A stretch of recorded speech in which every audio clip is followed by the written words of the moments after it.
नमस्कार। इस समाचार बुलेटिन में आप सभी का स्वागत है। हम बात करेंगे ऑपरेशन सिंदूर के चौथे दिन की। शुरुआत करेंगे हेडलाइंस के साथ। पाकिस्तान के खिलाफ भारत हुआ और मुखर। सूत्रों के अनुसार पाक की तरफ से भविष्य में किसी भी आतंकवादी कार्रवाई को माना जाएगा भारत के खिलाफ युद्ध।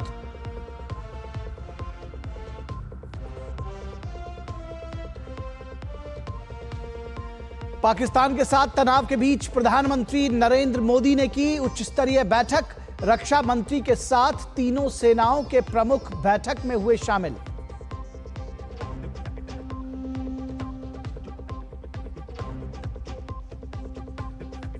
ऑपरेशन सिंदूर के तहत भारत को मिली कामयाबी। 7 मई को की गई एयर स्ट्राइक में लश्कर और जैश के 5 बड़े आतंकवादी ढेर।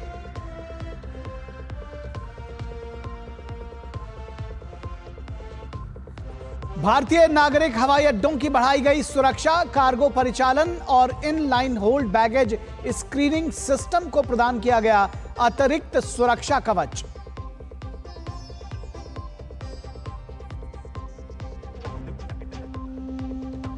और पाकिस्तान आम नागरिकों को बना रहा है निशाना। जम्मू के रेहल और सेदगढ़ गांवों से मिले मिसाइल के टुकड़े। वहीं नौशेरा के एक गांव से तुर्की का केमिकेज ड्रोन हुआ बरामद।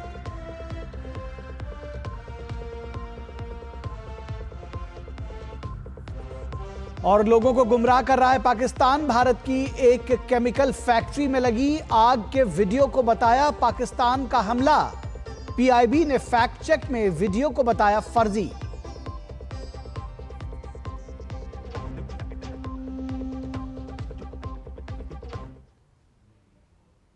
तो इस कार्यक्रम की शुरुआत करेंगे बड़ी खबर से। इस वक्त की बड़ी खबर से सरकार का एक बड़ा फैसला इस वक्त सामने आया है। सरकार का एक बड़ा फैसला सामने आया है। पाकिस्तान की तरफ से किसी भी आतंकी हमले को युद्ध माना जाएगा। यह समझा जाएगा अगर कोई भी आतंकी हमला होता है कि वो भारत के खिलाफ युद्ध है। भविष्य में भारत के खिलाफ आतंकी हमला होगा एक्ट ऑफ वॉर। आतंकी कार्रवाई का दिया जाएगा उचित जवाब। सूत्रों के हवाले से यह बड़ी खबर सामने आ रही है। और यह बड़ी खबर आई है कि अगर भारत पर कोई भी आतंकी हमला होता है तो उसको एक्ट ऑफ वॉर माना जाएगा। भारत का पाकिस्तान को 2 टूक। सरकार का बड़ा फैसला। पाक की तरफ से किसी भी आतंकी हमले को माना जाएगा युद्ध। पाक की तरफ से किसी भी आतंकी हमले को माना जाएगा एक्ट ऑफ वॉर। अगर भविष्य में भारत के खिलाफ आतंकी हमला होगा तो यह एक्ट ऑफ वॉर माना जाएगा, यानी युद्ध माना जाएगा। यह समझा जाएगा कि देश के खिलाफ पाकिस्तान ने युद्ध छेड़ा है। तो अब किसी भी अगर कोई आतंकी हमला होता है तो वो सिर्फ आतंकी हमले की तरह ही उसको डील नहीं किया जाएगा, बल्कि यह समझा जाएगा कि यह पाकिस्तान ने भारत के खिलाफ युद्ध छेड़ा है। इस पूरी खबर पर बातचीत करने के लिए हमारे साथ हमारे संवाददाता अश्विनी मिश्रा इस वक्त जम्मू कश्मीर से श्रीनगर से जुड़े हुए हैं।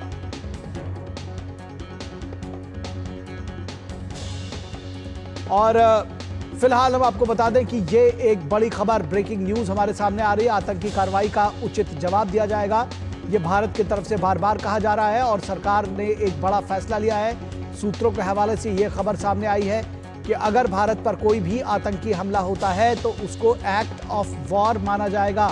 सरकार का यह बड़ा फैसला है। ये देश के खिलाफ, भारत के खिलाफ युद्ध माना जाएगा।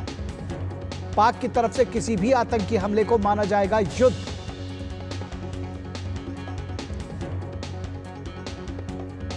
और भविष्य में भारत के खिलाफ आतंकी हमला होगा एक्ट ऑफ वॉर। और इस पूरी खबर पर बातचीत करने के लिए हमारे साथ हमारे संवाददाता सुधाकर दास बने हुए हैं। सुधाकर, ये एक तरह से कहा जाए कि इस दौरान एक बड़ा फैसला भारत सरकार की तरफ से लिया गया है। ऐसे में जब भारत लगातार आतंकी निशानों को ठिकाना बना रहा है, ऑपरेशन सिंदूर जारी है, ऐसे में सरकार का ये बड़ा फैसला कि कोई भी आतंकी हमला अब एक्ट ऑफ वॉर माना जाएगा, कैसे देखते हैं इसको? क्या है पूरी जानकारी? देखिए निखिल, बहुत बड़ी खबर और एक बड़ी प्रतिक्रिया भारत की तरफ से।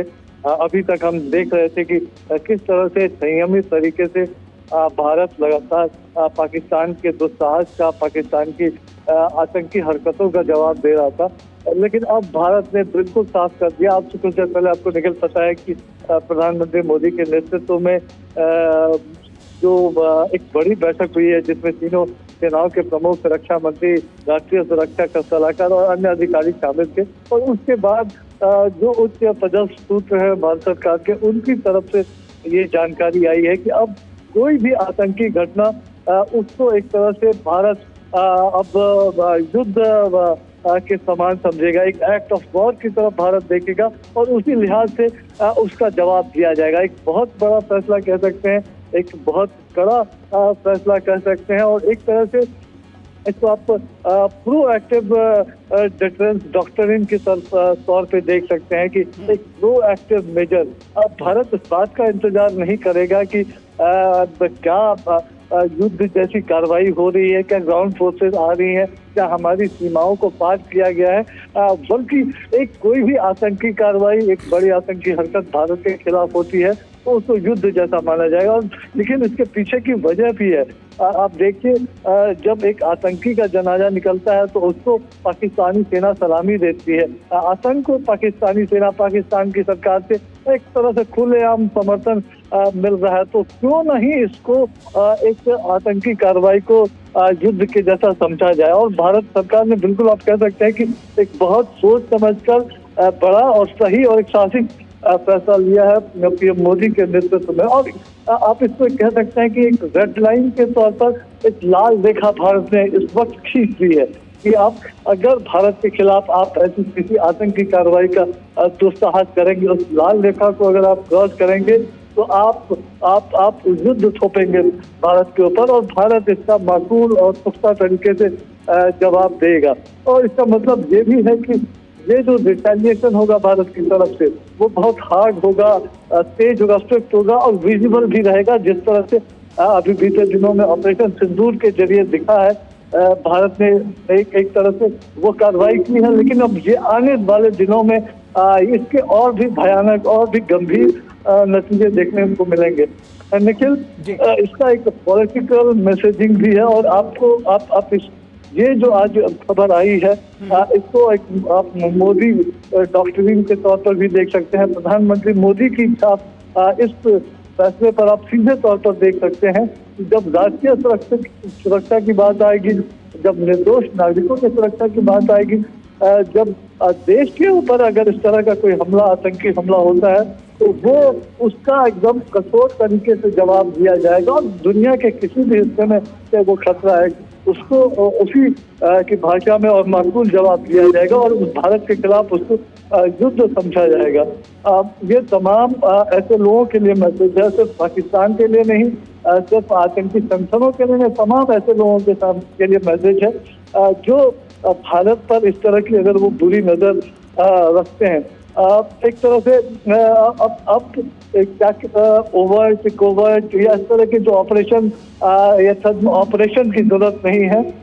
दिन के उजाले में सामने से भारत आकर वार करेगा अगर भारत के खिलाफ इस तरह की भी कोई भी कार्रवाई होगी तो भविष्य में। तो निश्चित तौर पर निखिल, एक बहुत बड़ा फैसला, एक अचूक फैसला, भारतीयों का हौसला बढ़ाने वाला फैसला, भारतीयों का सीना चौड़ा करने वाला फैसला और इस तरह से आने वाले समय में भारत को इस तरह की गतिविधियों से सुरक्षित बनाने के लिए, देश को मजबूत बनाने के लिए लिया गया फैसला मुझे लगता है इस वक्त। निखिल जी, निश्चित तौर पर मैं ये समझना चाहूँगा कि किस तरह से जो भारत रिटेलिएट कर रहा है दरअसल उसमें किस तरह का फर्क आएगा और किस तरह से जो ऑपरेशंस है उसकी रूपरेखा बदलेगी, क्योंकि ये लगातार कहा जा रहा है कि भारत जो है वो टेररिस्ट एक्ट के खिलाफ ही अभी फिलहाल जो एक्शन ले रहा है वो आतंक के खिलाफ है एक तरह से। देखिए निखिल, इसका मेन इम्प्लीकेशन अगर देखिए तो मेरी नजर में मिलिट्री के लेवल पे इसका मेन इम्प्लीकेशन है। मतलब सीधा तौर पर ये होगा कि अगर कोई इस तरह की कार्रवाई होती है, इस तरह की बड़ी घटना होती है तो इसके लिए हर वक्त सेना को इस तरह से बड़ी बैठकें करने की, इस तरह की हर मोर्चे पर एक तरह से सलाह मशवरा करने की एक एसओपी रहेगा। अगर एक कोई कार्रवाई हुई है तो उसके खिलाफ एक क्विक जी। रिस्पॉन्स, मसलन कार्रवाई हुई है तो उसके 1-2 घंटे के अंदर हमारे रिस्पॉन्स होना चाहिए। हमारा एक केस एक्यूरेट रिस्पॉन्स होना चाहिए। उस तरह की कार्रवाई, चाहे इसमें हमारी सेनाओं को, हमारे जो तमाम सुरक्षा एजेंसियों को क्यों नहीं उसमें उतरना पड़े। इसके लिए जो बाकी जो ऑपरेशनल प्रिपेयर्डनेस है वो आने वाले समय में और भी तेज होगी। यानी हम जानते हैं कि ये खतरा क्योंकि पाकिस्तान की तरफ से टला नहीं, तो वो ऑपरेशनल प्रिपेयर्डनेस हर वक्त मौजूद रहेगा। कहीं भी कुछ ऐसा एक्शन होता है तो वो रिएक्शन भारत की तरफ से देखने को मिलेगा। पाकिस्तान को, पाकिस्तान के आकाओं को, आतंकी आकाओं को, आईएसआई को, पाकिस्तानी सेना को एक तरह से प्री एम्प्टिव स्ट्राइक का ऑप्शन भी अब मुझे लगता है कि हमारी सेनाओं के सामने रहेगा कि इस तरह का खतरा आने से पहले ही उसको नेस्तनाबूद किया जाए। तो इस तरह का भी ऑप्शन मुझे लगता है ओपन रहेगा भारतीय सेनाओं के सामने, सुरक्षा एजेंसियों के सामने। एक ग्लोबल ऑडियंस के लिए भी ये मैसेज है कि भारत अब सिर्फ बात नहीं करेगा, भारत इसमें अब और भी ज्यादा जबरदस्त तरीके से एक्शन लेगा। सिंदूर इसके ऑपरेशन सिंदूर इसकी एक शुरुआत भर है, लेकिन इसको आप इस मायने में भी देख सकते हैं। जी, निश्चित तौर पर। तो ये बड़ी खबर सुधाकर आपने जो साझा की हमारे साथ कि अब अगर अब किसी भी तरह का आतंकवादी हमला होता है तो उसको सरकार एक्ट ऑफ वॉर मानेगी। आतंकी हमले को युद्ध माना जाएगा। पाक की तरफ से किसी भी आतंकी हमले को युद्ध माना जाएगा। बहुत शुक्रिया सुधाकर दास इस तमाम बातचीत और जानकारी के लिए। और पाकिस्तान की तरफ से किसी भी आतंकी हमले को युद्ध माना जाएगा और अगर उस पर भारत सरकार और सेना की तरफ से जो है वो माकूल जवाब दिया जाएगा, कार्रवाई की जाएगी और एक्ट ऑफ वॉर माना जाएगा पाकिस्तान की तरफ से किसी भी आतंकी हमले को। बढ़ते हैं अगली खबर की तरफ। प्रधानमंत्री नरेंद्र मोदी ने आज नई दिल्ली में अपने आवास पर एक उच्च स्तरीय बैठक की अध्यक्षता की। बैठक में रक्षा मंत्री Rajnath Singh, NSA Ajit Doval, CDS general Anil Chauhan, सशस्त्र बलों के प्रमुख और वरिष्ठ अधिकारी शामिल हुए। इस बैठक में ऑपरेशन सिंदूर से संबंधित ताजा हालात पर चर्चा की गई।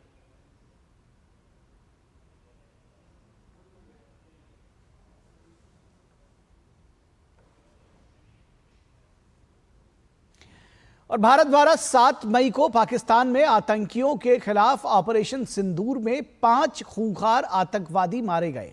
मारे गए आतंकवादियों में मुदस्सर खादियां खास यानी अबू जुंदाल शामिल है। यह आतंकी मरकज तैयबा यानी मुरीदके का प्रभारी था। पाकिस्तान सेना द्वारा उसके अंतिम संस्कार में गार्ड ऑफ ऑनर दिया गया। पाक सेना प्रमुख और पंजाब के मुख्यमंत्री मरियम नवाज की ओर से भी पुष्पांजलि अर्पित की गई थी। दूसरा आतंकवादी हाफिज मोहम्मद जमील है, जो मौलाना मसूद अजहर का सबसे बड़ा साला और बहावलपुर के मरकज सुभान अल्लाह का प्रभारी था। वो युवाओं को कट्टरपंथी बनाने और जैश ए मोहम्मद के लिए धन जुटाने में सक्रिय रूप से शामिल था। तीसरा आतंकवादी मोहम्मद यूसुफ अजहर है, जो कई नामों में उस्ताद जी मोहम्मद सलीम घोसी साहब के नाम से जाना जाता था। यह मौलाना मसूद अजहर का साला है, जो जैश ए मोहम्मद के लिए हथियारों की ट्रेनिंग संभालता था। जम्मू कश्मीर में कई आतंकवादी हमलों में यह शामिल था और IC-814 अपहरण, आपको याद होगा कंधार का जो विमान अपहरण हुआ था, इसमें यह वांछित था। चौथा आतंकवादी खालिद है, ये अबू अकाशा के नाम से प्रसिद्ध है। इसका संबंध लश्कर ए तैयबा से था। ये जम्मू कश्मीर में कई आतंकवादी हमलों में शामिल था। अफगानिस्तान से हथियारों की तस्करी में भी ये शामिल रहता था। इसका अंतिम संस्कार फैसलाबाद में किया गया, जिसमें पाकिस्तानी सेना के वरिष्ठ अधिकारी शामिल हुए। पांचवा आतंकवादी मोहम्मद हसन खान है, जो जैश ए मोहम्मद आतंकवादी संगठन से सीधा ताल्लुक रखता था, उससे संबंधित था। यह मुफ्ती असगर खान कश्मीरी का बेटा है, जो पाकिस्तान के कब्जे वाले कश्मीर यानी POK में जैश का ऑपरेशनल कमांडर था। यह जम्मू और कश्मीर में आतंकवादी हमलों के समन्वय की भूमिका निभाता था। यह मेन कोऑर्डिनेटर था। श्रद्धांजलि आतंकी हाफिज मोहम्मद जमील मौलाना मसूद अजहर का बड़ा बेटा है। जैसा कि आपको बताया कि मोहम्मद यूसुफ अजहर IC-814 के अपहरण मामले में वांछित रहा है।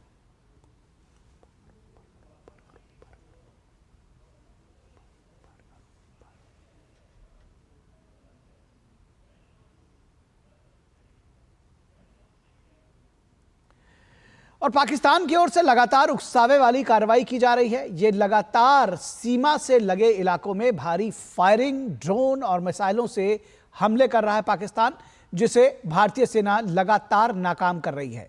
जम्मू कश्मीर के नौशेरा इलाके में एक गांव में तुर्की का कामिकेज ड्रोन बरामद हुआ है। पाकिस्तान भारत के नागरिक इलाकों को लगातार निशाना बना रहा है। तो तुर्की का बना हुआ ड्रोन भारत के एक इलाके में, जो सीमा से सटे हुए इलाके हैं, उसमें बरामद हुआ है। और केंद्रीय गृह मंत्रालय ने सभी मीडिया चैनल्स के लिए एक एडवाइजरी जारी की है, जिसमें जागरूकता कार्यक्रम के अलावा नागरिक सुरक्षा, हवाई हमले के सायरन को न बजाने की सलाह दी गई है, क्योंकि सायरन के बार बार प्रयोग से नागरिकों में सायरन के प्रति गंभीरता और संवेदनशीलता कम हो सकती है। इसके साथ ही मीडिया चैनल्स द्वारा बार बार बजाया जा रहा सायरन लोगों में वास्तविक सायरन की स्थिति में भ्रम पैदा कर सकता है।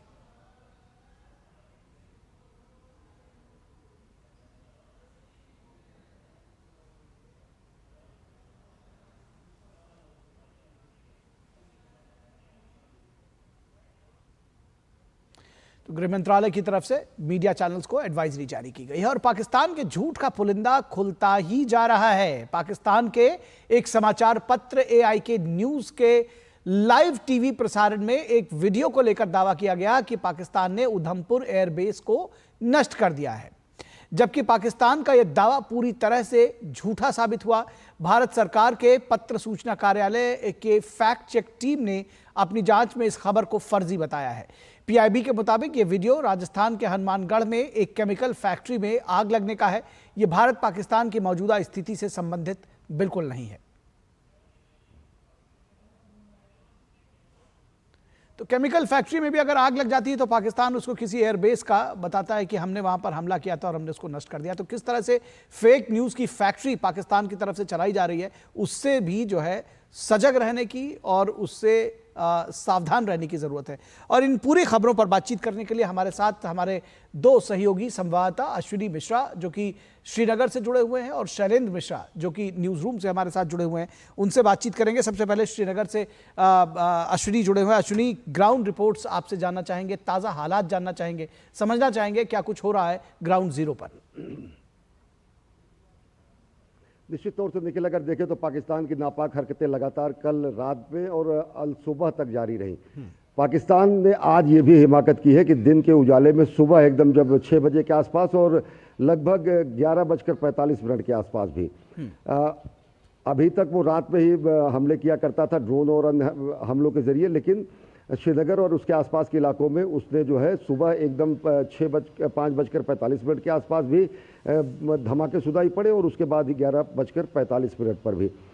स्थितियाँ ये है कि पाकिस्तान लगातार चाहे लाइन ऑफ कंट्रोल हो और चाहे इंटरनेशनल बॉर्डर हो, वहाँ पर उसने जो है लगातार रिहायशी इलाकों को निशाना बनाया है। उड़ी में उसने निशाना बनाया जो कि बारामूला में पड़ता है, राजौरी में उसने निशाना बनाया है, टंगधार, केरन, करनाह, ये जो सेक्टर्स हैं जो एकदम LOC से सटे हुए हैं, उनको निशाना बनाया गया है। और सबसे बड़े कायरतापूर्ण बात यह है कि ये निशाने बनाए गए हैं रिहायशी इलाकों के, निशाने बनाए गए हैं निर्दोष लोगों के रहन सहन के, निशाने बनाए गए हैं मंदिरों को भी। उड़ी में एक मंदिर को भी आंशिक रूप से क्षति पहुंचा है, इसके पहले राजौरी में एक गुरुद्वारे को क्षति पहुंचाई गई थी। तो पाकिस्तान की कोशिश ये है कि सामाजिक सद्भावना को भड़काया जाए, विद्वेष फैलाया जाए और उसके बाद रात के अंधेरे का फायदा उठाते हुए निर्दोषों पर जो है प्रहार किया जाए। तो इसका माकूल जवाब सेनाएं दे रही हैं। निखिल, इससे पहले जो आप अभी चर्चा कर रहे थे कि कोई भी आतंकवादी घटना जो है एक्ट ऑफ वॉर मानी जाएगी, ये एक बहुत बड़ा पैराडाइम शिफ्ट माना जा सकता है भारत सरकार की नीति में। ये नीतिगत बहुत बड़ा एक निर्णय है। अभी तक हम ये कहते थे जीरो टॉलरेंस अगेंस्ट टेररिज्म, अब इसका अर्थ ये लगाया जाना चाहिए कि मैक्सिमम असॉल्ट अगेंस्ट टेररिज्म। अब किसी भी तरीके से आतंकवाद की घटना को युद्ध की सरीखी घटना मानकर सेनाओं को किसी भी स्तर की कार्रवाई तुरंत करने की छूट होगी। सेनाएं कुछ भी इस बारे में किसी भी तरीके से अपने सुपीरियर या फिर किसी तरीके के पॉलिटिकल जो है लीडरशिप से उनसे निर्देश लेने के लिए उनको उनके हाथ बंधे नहीं होंगे। यानी कि जब प्रधानमंत्री नरेंद्र मोदी ने ऑपरेशन सिंदूर शुरू किया है और जो उन्होंने कहा कि सेनाओं के हाथ पूरी तरीके से मुक्त हस्त हैं, किसी भी तरीके से आतंकवाद को, आतंकवाद के आकाओं को, आतंकवाद के साजिशकर्ताओं को, आतंकवाद को प्रश्रय देने वालों को जमींदोज करने के लिए और जमीन के किसी भी हिस्से में वहीं पर गाड़ देने के लिए ये कार्रवाई जो शुरू की गई है, तो एक नए तरीके से आप ये मान के चल सकते हैं कि सेना को ये लगातार किसी भी आतंकवादी कार्रवाई के लिए यही कार्य करने के लिए मुसलसल लगातार ये पूरा का पूरा आदेश भारत सरकार की तरफ से दिया जा चुका है। ये एक बहुत नीतिगत निर्णय है और ये बहुत बड़ा नीतिगत संदेश भी है पूरी दुनिया के लिए कि भारत अब आतंकवाद को कतई बर्दाश्त नहीं करेगा, चाहे वो सीमा पार के आतंकवाद हो या चाहे वो जो भी आंतरिक आतंकवाद हो, किसी देश द्वारा पोषित आतंकवाद हो, जो अन्य पाकिस्तान के अलावा अन्य भी किसी के देश द्वारा पोषित अगर आतंकवाद है, यानी कि शून्य सहनशीलता की सीमा जो है के साथ साथ अब अधिकतम प्रहार और ऐसा प्रहार जो कि युद्ध में प्रहार जिस तरीके के किए जा सकते हैं उसको सेना को करने की पूरी छूट होगी। उसको किसी भी तरीके के पूर्ववर्ती निर्णय के लिए या किसी अन्य सुपीरियर निर्णय के लिए निर्देश लेने की आवश्यकता नहीं, उसको तुरंत त्वरित कार्रवाई करने के लिए उसको पूरी तरीके से छूट है। निश्चित तौर से ये पूरी दुनिया को संदेश है, पड़ोस पाकिस्तान को तो संदेश है ही है। उसके अलावा मैं निखिल एक चीज और कहूंगा कि जिस तरीके से आपने अभी कहा कि प्रोपोगेंडा वार चल रहा है, जिस तरीके से जिस दिन से मैं आया हूं ये पूरा का पूरा चाहे घाटी देखे या फिर पाकिस्तान देखे, पूरा का पूरा एक इकोसिस्टम है जो कि सीमा पार से पाकिस्तान के अलावा दुनिया के अन्य अन्य देशों से जो कि पाकिस्तान के समर्थक हैं, इंटरनेट पर उन्होंने पूरा का साइकोलॉजिकल वार छेड़ रखा है, डिजिटल वार छेड़ रखा है, साथ ही साथ उन्होंने एक इस तरीके का मिस इन्फॉर्मेशन का वार छेड़ रखा है जो कि किसी भी आदमी को विचलित कर सकती है। जिस तरीके से पीआईबी फैक्ट चेक हर एक तथ्य को जो है पूरी जानकारी दे रहा है, वैसे ही इंडियन आर्मी ने भी व्हाट्सएप का एक चैनल भी शुरू किया है जिस पर जो है पूरी के पूरे तथ्य दिए जा रहे हैं। तो सेनाएं सैनिक पूरी तरीके से मुस्तैद है, सीमाओं पर सजग प्रहरी के रूप में आम जनता से अपेक्षा की जाती है कि जिम्मेदार नागरिक की भूमिका में इस तरीके के तथ्यों को न प्रचारित न्यूज चैनल्स के लिए भी एडवाइजरी जारी की गई है। अश्विनी, तमाम सारी चीजें इस साथ साथ हो रही है। अश्विनी आप हमारे साथ बने रहिए। शैलेंद्र मिश्रा, शैलेंद्र, जो सामने जो सबसे बड़ा अभी जो हाल का जो इसको अभी हमने ब्रेकिंग न्यूज़ की तरह से भी चलाया कि सरकार ने जो ये फैसला लिया है कि अब किसी भी तरह से पाकिस्तान की तरफ से या किसी देश की तरफ से अगर कोई आतंकी हमला होता है तो उसको एक्ट ऑफ वॉर माना जाएगा। कैसे इसका आकलन करेंगे? एक तो ये समझना चाहेंगे कितना बड़ा पॉलिटिकल डिसीजन ये है और इससे क्या कुछ फर्क पड़ेगा, एक तो ये समझना चाहेंगे। दूसरी चीज़ ये भी समझना चाहेंगे कि जिस तरह से 5 आतंकी, खूंखार आतंकियों के का नाम सामने आया है कि उनको मौत की नींद सुलाया था जो 7 तारीख का जो हमला था उसमें, किस तरह से इसको देखते हैं कि दुनिया के सामने एक बार फिर से पाकिस्तान एक्सपोज हुआ है और भारत का जो स्टैंड है वो बार बार मजबूत हो रहा है कि आतंक के खिलाफ हम चढ़ाई कर रहे हैं और सिर्फ आतंक के खिलाफ हम जो हमारे जो टारगेट से मानिए कि जो हम लोग जिसमें पीड़ित थे केवल वही नहीं है, दुनिया जिनसे पीड़ित थी हमने उनको टारगेट किया है। बहुत स्पष्ट संदेश है। ऑपरेशन सिंदूर में हमने जिन आतंकियों को मार गिराया वो सिर्फ भारत के वांछित नहीं थे, दुनिया में हम जानते हैं कि इन आतंकियों के जो आतंकी कारनामे हैं, जो कायराना हरकतें हैं या ये जो अगुवाई करते थे तमाम आतंकी घटनाओं की, उसकी चर्चा होती थी। तो दरअसल हमने दुनिया में आतंकवाद खत्म करने की दिशा में एक महत्वपूर्ण काम किया है। क्योंकि पाकिस्तान आतंकवाद का केंद्र बिंदु है, तमाम सबूत मिले हैं। यूएस की रिपोर्ट भी एक कहती है, दुनिया की तमाम रिपोर्ट्स कहती हैं, दुनिया भर में जो आतंकी हमले हुए हैं उसमें पाकिस्तान से उसका कनेक्शन निकलता है, पाकिस्तान की सेना का समर्थन मिलता है। तब भारत अगर ऑपरेशन सिंदूर करता है पहलगाम आतंकी हमले के बदला लेने के लिए, जवाबी कार्रवाई के लिए, तो उससे दुनिया को भी मदद मिलती है। चूंकि वैश्विक चुनौती आतंकवाद, ये संदेश जाता है। और पाकिस्तान तो एक्सपोज हो ही गया है जब आतंकियों के जनाजे में उसके शीर्ष सैनिक अधिकारी शामिल होते हैं, तो यह दिखता है कि पाकिस्तान की जो एक स्टेट नीति है वो आतंकवाद की है। दूसरा जो हम जानते हैं कि आज जो बैठक हुई 12 घंटे में दूसरी बैठक थी प्रधानमंत्री नरेंद्र मोदी की अध्यक्षता में, रक्षा मंत्री राजनाथ सिंह, एनएसए अजीत डोभाल, तीनों सेनाओं के प्रमुख सहित जो वरिष्ठ अधिकारियों से जो बैठक हुई, इसके बाद जो ये सूत्रों के हवाले से खबर आई है कि यानी अब अगर कोई भी आतंकी हमला होता है तो उसे एक्ट ऑफ वार माना जाएगा। तो ये एक तरह से एक रेड लाइन खींच दी गई है, एक लकीर खींच दी गई है क्योंकि ये बहुत विमर्श होता था भारत में कि एक अगर आप पिछले 1-2 दशकों में जो आतंकी हमले हुए तो ये बहुत चर्चा होती थी कि किस आतंकी हमले के बाद सरकार ने कैसा फैसला लिया, क्या उतना कठोर फैसला लिया कि नहीं लिया, और उसके बहुत सारे पहलू होते थे और चर्चा होती रहती थी। लेकिन अब ये बदला हुआ भारत है, प्रधानमंत्री नरेंद्र मोदी की लीडरशिप में ये एक ऐसी लकीर खींची गई है कि यानी अगर कोई भी आतंकी घटना होती है, हम जानते हैं भारत में जो भी आतंकी घटना होती है उसके सबूत मिलते हैं, पाकिस्तान में उसके आका बैठे होते हैं, लेकिन उस पर जांच हो, उस पर फिर काफ़ी समय लगता है कि जब उस पर कोई फैसला लिया जाए। एयर स्ट्राइक, सर्जिकल स्ट्राइक हमने देखा 2014 के बाद भारत ने से तमाम कार्रवाई की आतंकी घटनाओं के बाद, और एक मजबूत और शक्तिशाली राष्ट्र की छवि मजबूत हुई प्रधानमंत्री नरेंद्र मोदी की अगुवाई में। लेकिन अब इस फैसले के बाद भारत दुनिया के उन चुनिंदा देशों में शामिल हो गया है जिनके लिए आतंकवाद के खिलाफ जीरो टॉलरेंस की नीति नहीं है, बल्कि आगे जाकर आतंकवाद के खात्मे के लिए जो भी कुछ किया जा सकता है, आतंकवाद के खात्मे के लिए नीति है। और जैसा कि अभी इस बात पर चर्चा हुई कि अब सेना को फ्री हैंड दे दिया गया है कि इस तरह के अगर आतंकी हमले होते हैं तो उसको आप युद्ध की कार्रवाई मानकर रिटेलिएट करिए। बहुत शुक्रिया अश्विनी आपका और शैलेंद्र आपका हमारे साथ जुड़ने के लिए। और यहां रुकेंगे एक छोटे से ब्रेक के लिए। दर्शकों आप कहीं मत जाइएगा, ब्रेक के उस पार भी खबरें जारी रहेंगी। अब आराम से पेमेंट करो, मेरे अकाउंट से हो जाएगा। तुझसे मांग तो लेती हूँ, तू कहाँ जा रही है? मम्मा, घर के बड़े हो, मांगने की नौबत नहीं आनी चाहिए। अपनों को दीजिए बिना बैंक अकाउंट के भी पेमेंट्स की आजादी, उनकी भाषा में। भीम, भारत का भरोसा, भारत का अपना पेमेंट्स ऐप। मेरी पसंद, मेरी पसंद,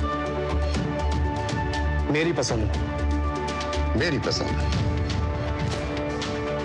हमारी पसंद, हम सबकी पसंद। मजबूत देश का मजबूत सरिया हो गया स्टील।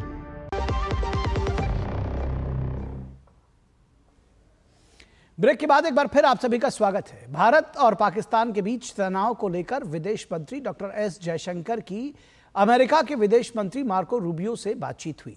एस जयशंकर ने कहा कि भारत का दृष्टिकोण सदैव संतुलित और जिम्मेदाराना रहा है और आज भी ऐसा ही है।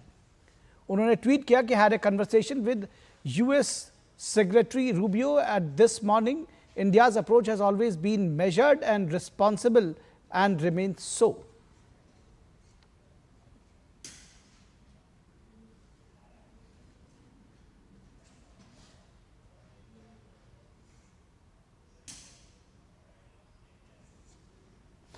और पाकिस्तानी सेना का आतंक समर्थित चेहरा एक बार फिर से सामने आ गया है। पाकिस्तानी सेना की media wing inter services public relations ISPR के महानिदेशक मेजर जनरल अहमद शरीफ चौधरी को पाकिस्तान द्वारा इतनी महत्वपूर्ण जिम्मेदारी देना इस बात की तस्दीक करता है। ये वही अहमद शरीफ चौधरी है जिसके पिता सुल्तान बशरुद्दीन मोहम्मद के अलकायदा सरगना आतंकी ओसामा बिन लादेन के साथ गहरे रिश्ते थे। सुल्तान बशीरुद्दीन मोहम्मद परमाणु इंजीनियर और उम्माह तामीर ए-9 UTN के संस्थापक रहे हैं। इस संगठन को बाद में आतंकवाद से जुड़े होने के कारण प्रतिबंधित कर दिया गया था। सुल्तान बशीरुद्दीन मोहम्मद ने आतंकवादी ओसामा बिन लादेन को रासायनिक, जैविक और परमाणु हथियारों के बारे में जानकारी भी दी थी।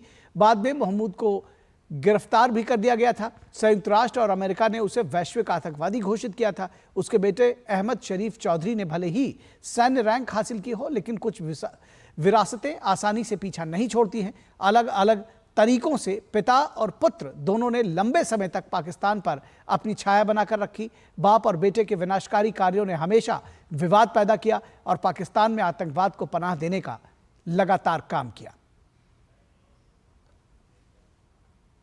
और गुजरात के मुख्यमंत्री भूपेंद्र पटेल ने गांधीनगर स्थित राज्य आपातकालीन परिचालन केंद्र से गुजरात के सीमावर्ती जिलों में प्रशासन द्वारा किए गए सुरक्षा उपायों की समीक्षा की। इस दौरान उन्होंने नागरिक सुरक्षा से संबंधित मामलों जैसे आवश्यक वस्तुओं की उपलब्धता, परिवहन और संचार प्रणालियों के लिए केंद्रीय एजेंसियों के साथ समन्वय में राज्य प्रशासन द्वारा उठाए जा रहे कदमों के बारे में विस्तृत जानकारी हासिल की। किसी भी प्रतिकूल स्थिति से निपटने के लिए प्रशासन की तैयारियों को सुनिश्चित करने के लिए आवश्यक निर्देश भी दिए गए। और अमेरिका में भारत के राजदूत विनय मोहन क्वात्रा ने पाकिस्तान को लताड़ लगाई। उन्होंने कहा कि पूरा विश्व जानता है कि पाकिस्तान आतंकवादियों के साथ खड़ा है। Yesterday, what Pakistan did actually conveys a very clear signal to all of us and to the rest of the world that they actually stand with the terrorist, not with the rest of the civilized world. So when they did yesterday a small action to engage our military, we carried out a proportionate response to that. Yesterday, what Pakistan did actually conveys a very clear signal to all of us and to the rest of the world that they actually stand with the terrorist, not with the rest of the civilized world. So when they did yesterday a small action to engage our military, we carried out a proportionate response to that. Yesterday, what Pakistan did actually. तो इस कार्यक्रम में बस इतना ही। हमारी पूरी team को दीजिए इजाजत। नमस्कार।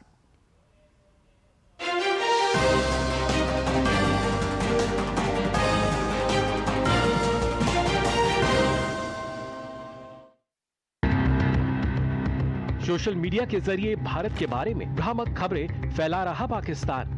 पूरे देश में एयरपोर्ट प्रवेश बंद की फर्जी खबर फैला रहा पाकिस्तान। पीआईबी फैक्ट चेक में खुलासा। देश भर के एयरपोर्ट्स में एंट्री बैन की खबर झूठी। सोशल मीडिया में किया जा रहा दावा एकदम गलत। भ्रामक खबरों पर ध्यान ना दें और ऐसी खबरों को फॉरवर्ड ना करें। खबर का फैक्ट चेक करें। पाकिस्तान ने सोशल मीडिया हैंडल से एक फर्जी वीडियो किया प्रसारित। दावा किया गया कि पाकिस्तानी सेना ने एक भारतीय चौकी को किया नष्ट। पीआईबी फैक्ट चेक में यह दावा पूरी तरह से झूठा हुआ साबित। दरअसल भारतीय सेना में 20 राज बटालियन नामक कोई यूनिट ही नहीं। हताश पाकिस्तान वीडियो के माध्यम से चला रहा है प्रोपेगेंडा। भ्रामक खबरों पर ध्यान ना दें, ना ही इन खबरों को फॉरवर्ड करें। खबर का फैक्ट चेक करें। पाकिस्तानी सोशल मीडिया हैंडल पर एक पुराना वीडियो किया शेयर। दावा है कि पाकिस्तान ने जवाबी कार्रवाई में भारत पर किया मिसाइल हमला। पीआईबी फैक्ट चेक में यह दावा पूरी तरह से गलत हुआ साबित। शेयर किया गया वीडियो साल 2020 में लेबनान के बेरूत में हुए विस्फोटक हमले का है। भ्रामक खबरों पर ध्यान ना दें, ऐसी खबरों को फॉरवर्ड ना करें। खबर का फैक्ट चेक करें। सोशल मीडिया के जरिए भारत के बारे में भ्रामक खबर फैला रहा पाकिस्तान। दुर्घटनाग्रस्त विमान को दिखाने वाली एक पुरानी तस्वीर की शेयर। पीआईबी फैक्ट चेक में खबर फेक और भ्रामक पाई गई।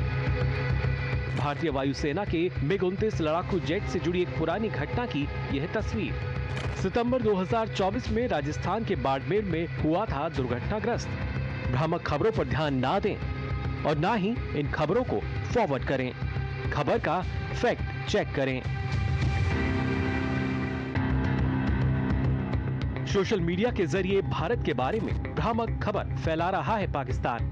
पाकिस्तान द्वारा सोशल मीडिया पर एक पत्र किया गया शेयर।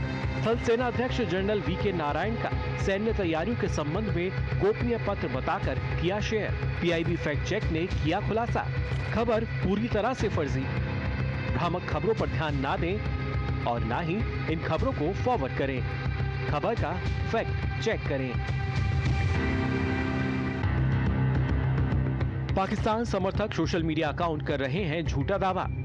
भारतीय महिला वायुसेना pilot squadron leader Shivani Singh को पाकिस्तान में पकड़ लिए जाने का वीडियो किया गया जारी। पीआईबी फैक्ट चेक टीम के मुताबिक यह दावा फर्जी। भारतीय महिला वायुसेना पायलट को पाकिस्तान में पकड़ने का दावा फर्जी।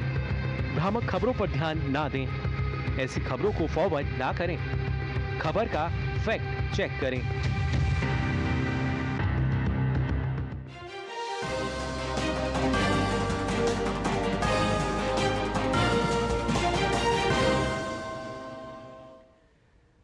नमस्कार, इस समाचार बुलेटिन में आप सभी का स्वागत है। मैं हूं निखिल सिंह और मेरे साथ हैं मेरे सहयोगी शरद मुदगल। और शुरुआत हेडलाइंस के साथ। सरकार का बड़ा फैसला, भविष्य में किसी भी आतंकी कार्रवाई को भारत के खिलाफ युद्ध की कार्रवाई माना जाएगा और उसी के अनुसार जवाब दिया जाएगा।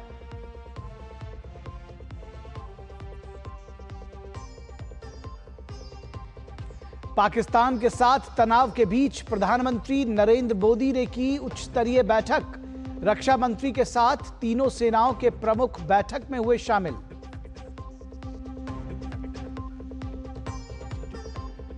ऑपरेशन सिंदूर के तहत भारत को मिली कामयाबी। 7 मई को की गई एयर स्ट्राइक में लश्कर और जैश के 5 बड़े आतंकवादी ढेर।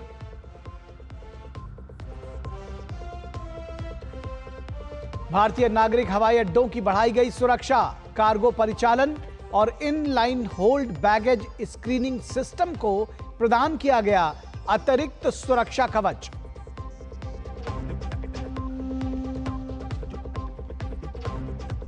पाकिस्तान आम नागरिकों को बना रहा है निशाना। जम्मू के रेहल और सेठगढ़ गांवों से मिले मिसाइल के टुकड़े। वहीं नौशेरा के एक गांव से तुर्की का कामिकेज ड्रोन हुआ बरामद।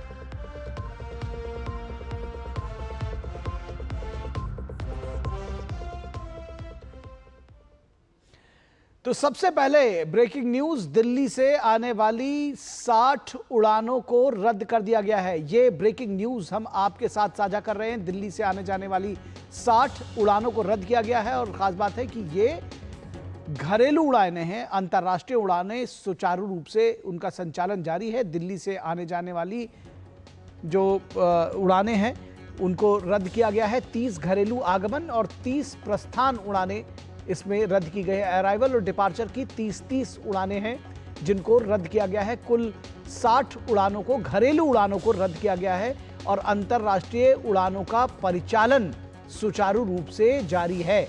ये जो डोमेस्टिक परिचालन है उनमें अराइवल और डिपार्चर की 30 उड़ानों को रद्द किया गया है और कुल मिलाकर 60 उड़ानों को रद्द किया गया है। अंतर्राष्ट्रीय जो उड़ानें हैं उनका संचालन सुचारू रूप से जारी है। हमारे साथ इस पूरी खबर पर बातचीत करने के लिए हमारे संवाददाता तपस भट्टाचार्य जुड़े हुए हैं। तपस, पूरी जानकारी दीजिए इस खबर से जुड़ी हुई। कुछ दिनों से चल रहा था कि दिल्ली एयरपोर्ट पे स्ट्रिक्टनेस की जा रही है और उसके साथ जो अहम बात मैं बताना चाहूँगा कि इससे पहले यानी कल था इंटरनेशनल जो अराइवल थे वो इम्पैक्ट हुए थे, लेकिन इस बार आज जो अभी तक डिटेल आया है शाम तक का, उसमें अभी तक के सिर्फ 30 अराइवल और 30 जो डिपार्चर है डोमेस्टिक एयरलाइन का वो इम्पैक्ट किया है। तो ये अहम चीज़ है और ये ज़्यादातर ऑपरेशनल वजह से ज़्यादा है। ऑल्दो ये बताया जा रहा है दिल्ली एयरपोर्ट और मुंबई एयरपोर्ट को भी सचेत किया जा रहा है और जितने भी एयरपोर्ट्स हैं देश भर में उन सब में से आईएसएफ की जो स्ट्रिक्ट जो है वो उसको बढ़ाया जा रहा है। एक तरह से ये बताया जा रहा है दिल्ली में और मुंबई में कि जो सीआईएसएफ की टुकड़ियां हैं, सीआईएसएफ के जवान हैं, उनको बैगेज में भी लगाया जा रहा है। उनकी बैगेज चेकिंग को भी ध्यान में रखा जा रहा है क्योंकि टेंशन बहुत ज़्यादा है। और सबसे बड़ी बात है, हमने देखा है पहले भी कि किस तरीके से पाकिस्तान से हाईजैक के इस तरीके से धमकियाँ आती है और किया भी गया है हाईजैक। तो ये एक बहुत बड़ा मसला है। दूसरी चीज़ है कि 32 जो अभी तक हमने बताया पहले भी कि 32 एयरपोर्ट्स है पूरे देश में जिन पर नो टाइम लगा दिया गया, यानी सिविलियन मूवमेंट जो है वहाँ पे सिविलियन एयरक्राफ्ट की मूवमेंट उसको रोक दी गई है या कम कर दी गई है। तो यही ऐसी जगह से भी जो फ्लाइट्स आ रहे हैं जा रहे हैं, इसकी वजह से भी ये इम्पैक्ट पड़ा है। ओवरऑल कहा जा रहा है कि करीब करीब पिछले 2 दिन में 220 से ज़्यादा जो फ्लाइट्स है उन पे असर पड़ा है। और लेकिन आज एक जो अच्छी चीज़ है कि जैसे आपने कहा कि इंटरनेशनल एयर जो फ्लाइट है उस पर कोई उसका असर नहीं पड़ा। डोमेस्टिक फ्लाइट दोनों डिपार्चर और जो अराइवल उन दोनों पे असर पड़ा है। जी, जो नागरिक हवाई अड्डों की जिनकी बात आप कर रहे हैं, सुरक्षा उनकी बढ़ाई गई है। कार्गो परिचालन और inline hold baggage screening system को अतिरिक्त सुरक्षा कवच प्रदान किया गया है। किस तरह से इस पूरी तैयारी को देखते हैं और क्या कुछ फर्क डालने वाला इससे? देखिए, एक तो मैं पहले बताना चाहूँगा कि एक तो आवाज़ बहुत ज़्यादा एको आ रही है, तो मैं अपने इंजीनियर को कहूँगा कि शायद आवाज़ को कम करे तो बहुत अच्छा होगा। दूसरी चीज़ है कि देखिए किसी ने तरीके से ये एक लूप होल था जो बैगेज हैंडलिंग का है इनलैंड, वो आसपास का जो जगह है वो प्राइवेट सिक्योरिटी ऑफिशियल्स करते थे। लेकिन जिस तरीके से हमने देखा है पिछले कुछ दिनों में, जिस तरीके से दोनों देशों के बीच ये टेंशन चला है और जिस तरीके से फेक न्यूज़ और हर बार जो फ्लाइट्स में, एयरपोर्ट्स में धमकियां आ रही है कि हाईजैक की, इस तरीके की जो खबरें बार बार आती है, फेक न्यूज़ भी होते हैं, तो इन खबरों के मद्देनज़र CISF को पूरी एयरपोर्ट की जो सुरक्षा उसको सौंप दी गई है। पहले भी कर रही थी, लेकिन जो 2-3 चीज़ें थी जो प्राइवेट सिक्योरिटी एजेंसी करती उनको भी दिया गया है CISF को। और ये शायद सबसे बड़ी खबर है इस बारे में, क्योंकि एयरपोर्ट हमने देखा है कि बहुत ज़्यादा संवेदनशील होते हैं और इनकी सिक्योरिटी बहुत मायने रखती है, बहुत इंपॉर्टेंट हो जाती है। और जैसे कंधार हाईजैक, आपको याद होगा कि जिस तरीके से हाईजैक किया गया था, तो उससे निपटने के लिए पहले से ही चीज़ों को सोच के आगे बढ़ा जा रहा है। और जैसे मैंने कहा, सिक्योरिटी चाक चौबंद प्रबंध किए जा रहे हैं। CISF बहुत ही दुरुस्त है, हमने देखा है कि उनकी जो सिक्योरिटी रही है। उसके साथ साथ सेकेंड टियर जो स्क्रीनिंग है वो भी कर दी गई है। एक बार स्क्रीनिंग करने के बाद एक और बार स्क्रीनिंग करने का भी एक प्रावधान रखा गया है, तो वो भी एक अच्छी चीज़ है। तो जो लोग आ रहे हैं एयरपोर्ट में, थोड़ा समय ज़्यादा लेके आए, क्योंकि सिक्योरिटी एस्पेक्ट ज़्यादा है। फ्लाइट्स में एंट्री और बोर्डिंग का टाइम लगेगा, तो थोड़ा समय लेके आए और फ्लाइट में थोड़ा अपना शांति बनाए रखें। क्योंकि हमने पिछले 1-2 दिन में देखा है कि एयरपोर्ट से बहुत सारे ऐसे सोशल मीडिया में लोग वीडियोस लगा के भेजे, जहाँ पे थोड़े से लोग गुस्सा हो रहे थे कि जिनकी फ्लाइट लेट हो रही है, डिले हो रही है। तो इससे बचने के लिए तो पहले से ही एयरपोर्ट में पहले बात कर ले, वेबसाइट में चेक कर ले, या फिर अपने जो कंसर्न एयरलाइन ऑपरेटर है उनसे उनके सोशल मीडिया जो है उनको देखे, जिससे कि पता चले कि उनका क्या इस वक्त का स्टेटस है फ्लाइट का। जी, निश्चित तौर पर आपने बड़ी बात कही कि इस वक्त थोड़ा धैर्य बनाए रखें, और जो हमारी एयरलाइंस हैं उनका स्टेटस, चाहे सोशल मीडिया के ज़रिए, जो उनकी सोशल मीडिया प्लेटफॉर्म्स हैं उसके ज़रिए, या जो दूसरे उनके अनाउंस करने के जो उनके ज़रिए हैं उसके ज़रिए चेक करें कि आपकी फ़्लाइट की क्या स्थिति है, और उस हिसाब से एयरपोर्ट पहुँचे। और सबसे ख़ास बात है कि इसके साथ ही साथ ये भी देखें कि किसी भी तरह का की स्थिति में आप और बाधा ना पहुँचाएं, बल्कि धैर्य बनाए रखें। बहुत शुक्रिया इस तमाम बातचीत के लिए तापस भट्टाचार्य। तो ये एक बड़ा फैसला है इस लिहाज से भी कि बार बार ये कहा जा रहा है कि अगर आपकी फ़्लाइट डिले होती है तो पैनिक ना करें, आप जो एयरपोर्ट अथॉरिटीज़ हैं आप उनका सहयोग करें और उसके साथ ही साथ धैर्य बनाए रखें। और बढ़ते हैं अगली खबर की तरफ, और ये भी एक बड़ी खबर हम आपके साथ साझा करने जा रहे हैं। एक और ब्रेकिंग खबर हम आपके साथ साझा करने जा रहे हैं, और सरकार का ये बड़ा फैसला आया है कि पाक की तरफ से किसी भी आतंकी हमले को युद्ध माना जाएगा। पाकिस्तान की तरफ से किसी भी हमले को युद्ध की कार्रवाई माना जाएगा। भविष्य में भारत के खिलाफ आतंकी हमला होगा एक्ट ऑफ वॉर। आतंकी कार्रवाई का उचित जवाब दिया जाएगा, ये सरकार की तरफ से कहा गया है कि ये इसको एक्ट ऑफ वॉर माना जाएगा, और सेनाओं को, सुरक्षा बलों को फ्री हैंड होगा इस पर उचित कार्रवाई करने के लिए। सूत्रों के हवाले से ये एक बड़ी खबर आई है।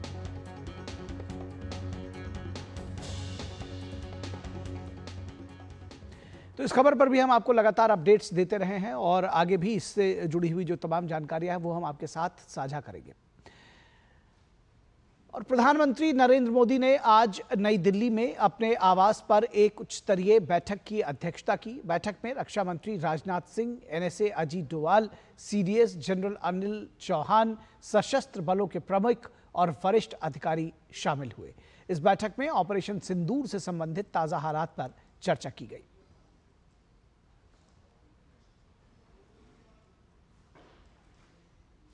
और भारत द्वारा 7 मई को पाकिस्तान में आतंकियों के खिलाफ ऑपरेशन सिंदूर में 5 खूंखार आतंकवादी मारे गए हैं। मारे गए आतंकवादियों में मुदस्सर खादियां खास यानी अबी जुंदाल शामिल है। यह आतंकी मरकज़े तैयबा यानी मुरीदके का प्रभारी था। पाकिस्तान सेना द्वारा उसके अंतिम संस्कार में गार्ड ऑफ ऑनर दिया गया। पाक सेना प्रमुख और पंजाब की मुख्यमंत्री मरियम नवाज की ओर से भी इसे पुष्पांजलि अर्पित की गई थी। दूसरा आतंकवादी हाफिज मोहम्मद जमील है, जो मौलाना मसूद अजहर का सबसे बड़ा साला और बहावलपुर का मरकज सुभान अल्लाह का प्रभारी था। ये युवाओं को कट्टरपंथी बनाने और जैश ए मोहम्मद के लिए धन जुटाने में सक्रिय रूप से शामिल था। तीसरा आतंकवादी मोहम्मद यूसुफ अजहर है, जो कई नामों से जाना जाता है। उस्ताद जी मोहम्मद सलीम घोसी साहब के नाम से ये जाना जाता था। अब इसको मार गिराया गया है। ये मौलाना मसूद अजहर का साला था जो जैश मोहम्मद के लिए हथियारों की ट्रेनिंग संभालता था।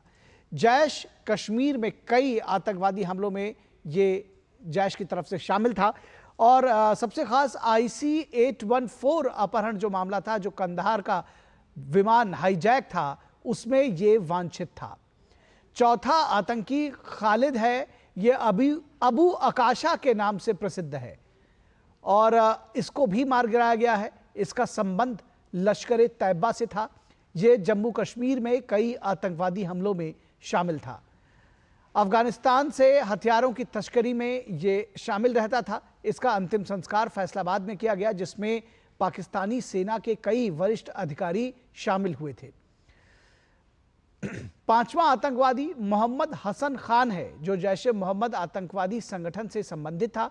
ये मुफ्ती असगर खान कश्मीरी का बेटा था, जो पाकिस्तान के कब्जे वाले कश्मीर यानी POK में जैश का ऑपरेशनल कमांडर था।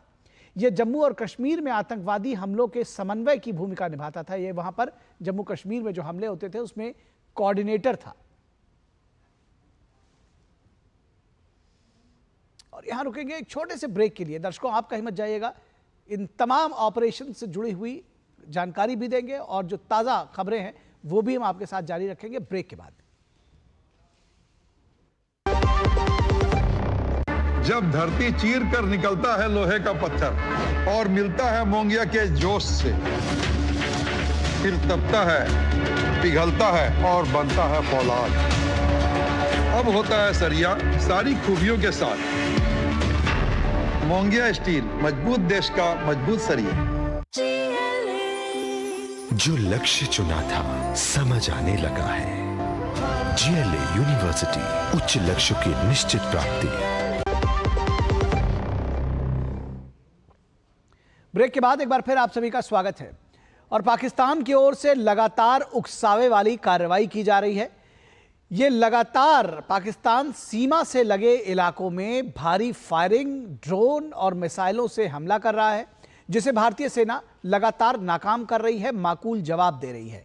जम्मू कश्मीर के नौशेरा इलाके के एक गांव में तुर्की का बना हुआ कामिकेज ड्रोन बरामद हुआ।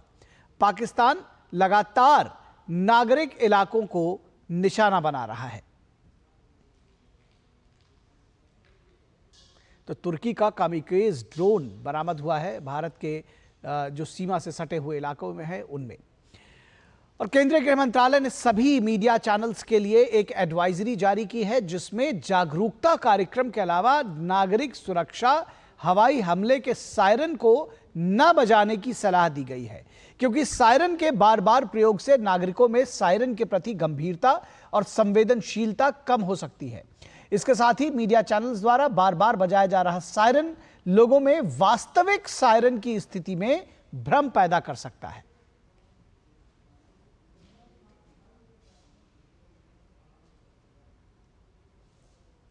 तो गृह मंत्रालय की ओर से एडवाइजरी जारी की गई है, न्यूज चैनल सायरन तो खास तौर पर ना ही बजाएं। और भारत और पाकिस्तान के बीच तनाव को लेकर विदेश मंत्री डॉक्टर एस जयशंकर की अमेरिका के विदेश मंत्री मार्को रूबियो से बातचीत हुई। एस जयशंकर ने कहा कि भारत का दृष्टिकोण सदैव संतुलित और जिम्मेदाराना रहा है और आज भी ऐसा ही है।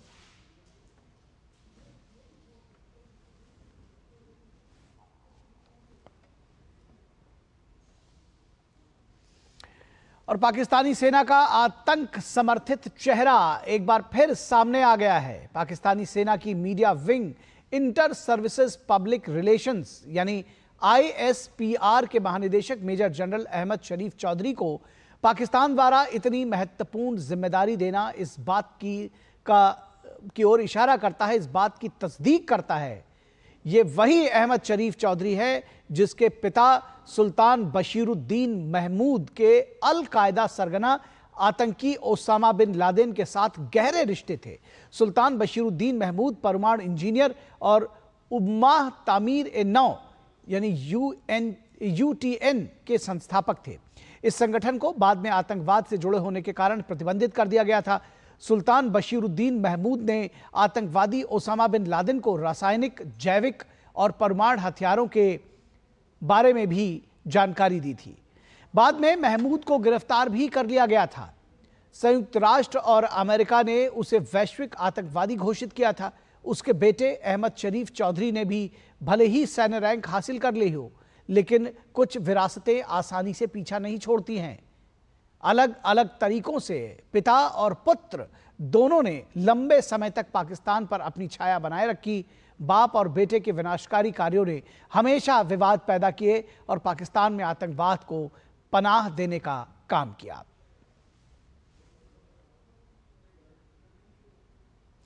और गुजरात के मुख्यमंत्री भूपेंद्र पटेल ने गांधीनगर स्थित राज्य आपातकालीन परिचालन केंद्र से गुजरात के सीमावर्ती जिलों में प्रशासन द्वारा किए गए सुरक्षा उपायों की समीक्षा की। इस दौरान उन्होंने नागरिक सुरक्षा से संबंधित मामलों जैसे आवश्यक वस्तुओं की उपलब्धता, परिवहन और संचार प्रणालियों के लिए केंद्रीय एजेंसियों के साथ समन्वय में राज्य प्रशासन द्वारा उठाए जा रहे कदमों के बारे में विस्तृत जानकारी प्राप्त की। किसी भी प्रतिकूल स्थिति से निपटने के लिए प्रशासन की तैयारियों को सुनिश्चित करने के लिए आवश्यक निर्देश भी दिए गए।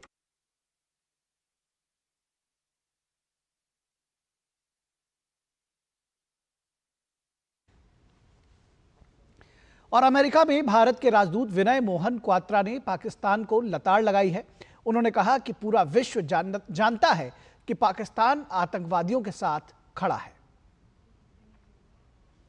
Yesterday, what Pakistan did actually conveys a very clear signal to all of us and to the rest of the world that they actually stand with the terrorist, not with the rest of the civilized world. So when they did yesterday a small action to engage our military, we carried out a proportionate response to that. और पाकिस्तान के झूठ का पुलिंदा खुलता ही जा रहा है। पाकिस्तान के एक समाचार चैनल AIK न्यूज के लाइव टीवी प्रसारण में एक वीडियो को लेकर दावा किया गया कि पाकिस्तान ने उधमपुर एयरबेस को नष्ट कर दिया है, जबकि पाकिस्तान का यह दावा पूरी तरह झूठा साबित हुआ। भारत सरकार के पत्र सूचना कार्यालय यानी कि PIB की फैक्ट चेक टीम ने अपनी जांच में इस खबर को फर्जी बताया है। PIB के मुताबिक यह वीडियो राजस्थान के हनुमानगढ़ में एक केमिकल फैक्ट्री में आग लगने का है। यह भारत पाकिस्तान की मौजूदा स्थिति से किसी भी तरह से संबंधित नहीं है। तो केमिकल फैक्ट्री में अगर आग लग जाती है तो उसको भी पाकिस्तान की तरफ से बताया जाता है कि हमने आपके उधमपुर के एयरबेस को नष्ट कर दिया है, वहां पर आग लगा दी।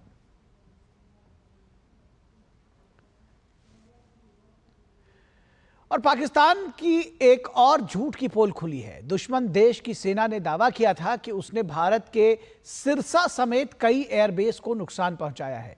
भारतीय सेना ने वीडियो जारी कर पाकिस्तान के झूठ को बेनकाब किया है।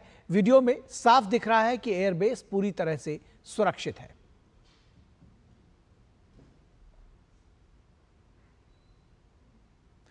और पाकिस्तान भारत के खिलाफ सोशल मीडिया पर लगातार झूठा प्रोपेगेंडा चला रहा है।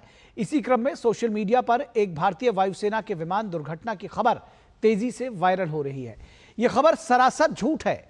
PIB फैक्ट चेक टीम ने अपनी जांच में इस दावे को फर्जी पाया है। वायरल हो रहा यह वीडियो भारतीय वायुसेना के जगुआर विमान का है, जो मार्च 2025 में एक नियमित प्रशिक्षण उड़ान के दौरान अंबाला में दुर्घटनाग्रस्त हो गया था। PIB लगातार लोगों को समझा रहा है कि गलत सूचनाओं के झांसे में न आएं, साथ ही सही जानकारी रखें और सतर्क रहें। तो गलत सूचनाओं के झांसे में ना आएं, सही जानकारी रखें और सतर्क रहें। इस समाचार बुलेटिन में बस इतना ही। मुझे और शरद के साथ हमारी पूरी टीम को दीजिए इजाजत। नमस्कार।